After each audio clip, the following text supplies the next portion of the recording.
जय माता दी। बड़ों को मेरा चरण स्पर्श और छोटों को मेरा प्यार। मैं एस्ट्रोलॉजर प्रियंका भारद्वाज स्वागत करती हूँ आप सभी का अपने इस यूट्यूब चैनल पर और आशा करती हूँ कि आप सभी लोग स्वस्थ होंगे और मस्त होंगे। जीवन में अगर आप किसी भी प्रकार की समस्या से गुजर रहे हैं, चाहे वो आपकी पर्सनल लाइफ हो या आपकी प्रोफेशनल लाइफ हो, तो ऐसे में क्या खास उपाय कर सकते हैं जिनको करने से आप अपनी लाइफ को सुधार सकते हैं, आइए बताती हूँ आप सभी को। लेकिन उससे पहले एक बहुत ही इम्पॉर्टेंट बात कि अगर आप मुझसे अपनी अपॉइंटमेंट बुक करना चाहते हैं अपनी जन्म कुंडली विश्लेषण कराने के लिए, तो नीचे स्क्रीन पर दिए हुए नंबर पर आप कनेक्ट कर सकते हैं और मेरी अपॉइंटमेंट्स पेड होती हैं। हमारे हिंदू धर्म में सभी देवी देवताओं को प्रसन्न करने, उनकी आराधना करने के विशिष्ट अलग अलग तरीकों का वर्णन किया गया है। कुछ ऐसी सामग्रियां हैं जो कई बार बताया जाता है, या मैं कहूँ ऐसी विधियां होती हैं जो विशिष्ट आराध्य देव को बहुत पसंद होती हैं।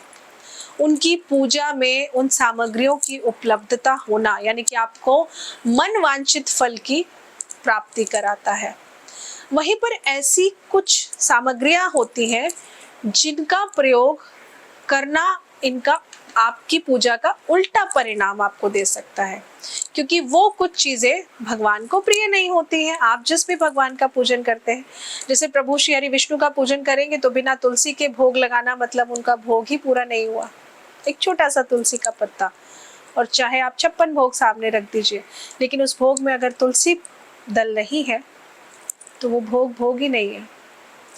वैसे ही सावन का पावन महीना चल रहा है, तो हम गलती ना करें, मैं गलती ना करूं, आप सब मेरे साथ गलती ना करें, तो आज ही ये लिस्ट नोट कर लीजिए कि इस सावन के पावन महीने में आपने ऐसी वो कौन सी चीजें हैं जो भोलेनाथ को नहीं चढ़ानी है।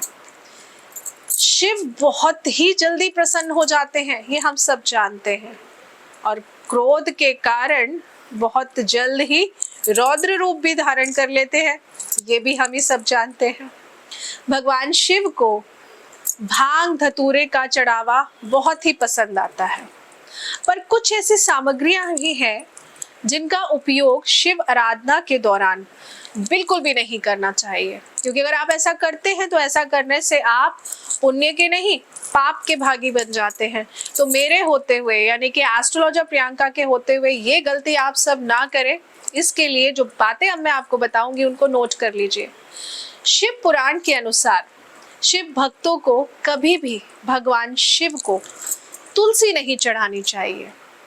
इसके अलावा हल्दी नहीं चढ़ानी चाहिए और सिंदूर नहीं चढ़ाना चाहिए।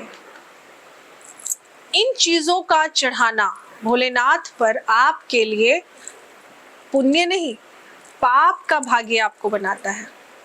इसके अलावा केतकी के फूल भी, पौराणिक कथा के अनुसार केतकी के फूल ने ब्रह्मा जी के झूठ में साथ दिया था, जिससे नाराज होकर भोलेनाथ ने केतकी के फूल को श्राप दिया था कि शिवजी ने कहा कि शिवलिंग पर कभी केतकी के फूल को अर्पित नहीं किया जाएगा।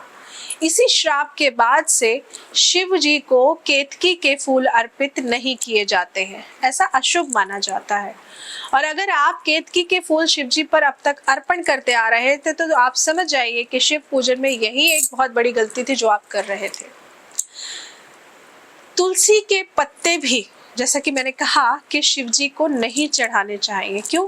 देखिए, यूं तो तुलसी की पत्तियां पूजा में जरूर काम आती है। श्री हरि विष्णु की पूजन में बिना तुलसी के पत्तों का पूजन पूर्ण माना ही नहीं जाता, लेकिन भगवान शिव की पूजा के लिए तुलसी के पत्तों का उपयोग नहीं करना चाहिए। भगवान शिव ने तुलसी के पति यानी कि असुर जालंधर का वध किया था, इसीलिए उन्होंने स्वयं भगवान शिव को अपने अलौकिक और देवीय गुणों वाले पत्तों से वंचित कर दिया था। इसी वजह से तुलसी के पत्तों को भोलेनाथ पर अर्पण नहीं किया जाता है। इसके अलावा ऐसी मान्यता है कि नारियल का पानी भी शिवलिंग पर अर्पण नहीं किया जाता है। कई बार कुछ उपाय जब करवाए जाते हैं तो उसमें कहा जाता है कि नारियल भोलेनाथ पर अर्पण करिए, लेकिन नारियल का पानी अर्पण नहीं किया जाता। अब ऐसा क्यों है? देखिए, नारियल का पानी, इससे अभिषेक नहीं करना चाहिए। देवताओं को चढ़ाया जाने वाला प्रसाद ग्रहण करना आवश्यक होता है, लेकिन शिवलिंग का अभिषेक जिन पदार्थों से होता है उन्हें ग्रहण नहीं किया जाता है। इसीलिए शिवजी पर नारियल का जल नहीं चढ़ाना चाहिए, क्योंकि नारियल जो होता है वो हम श्रीफल मानते हैं। तो अगर आप उसको चढ़ाते हो, उसे अर्पण, आप खुद उसको प्रसाद के रूप में ग्रहण नहीं करते, तो ऐसा माना जाता है कि आप माँ लक्ष्मी का अनादर कर रहे हैं। इसीलिए जब भी आप भोलेनाथ पर नारियल अर्पण करने जाए तो नारियल चढ़ाइए, लेकिन नारियल का पानी मत चढ़ाइए। इसके अलावा हल्दी क्यों नहीं चढ़ानी चाहिए? शिवजी के अतिरिक्त लगभग सभी देवी देवताओं को पूजन में हल्दी गंध और औषधि के रूप में प्रयोग किया जाता है।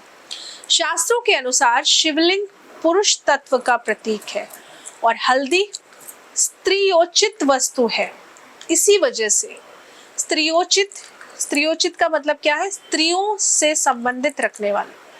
इसी वजह से शिवलिंग पर हल्दी नहीं चढ़ाई जाती है।